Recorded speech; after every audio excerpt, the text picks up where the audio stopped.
Hi, Stuart from RedARC here. Congratulations on the purchase of your new van.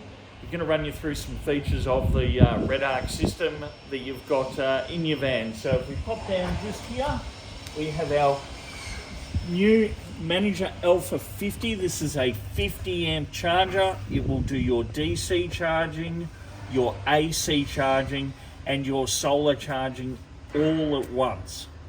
So what does that mean? It can blend up to 50 amps, or it can take those individual sources like from the car and charge at 50 amps per hour into your battery. Over to our left here, we have our inverter, which is a 3000 watt RS3 inverter. It is auto transfer. What does that mean? When you disconnect at the caravan park, providing you've got it turned on, it will automatically transfer over.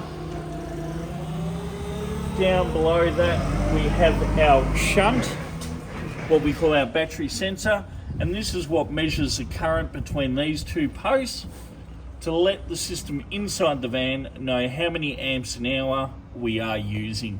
We have all our fusing here.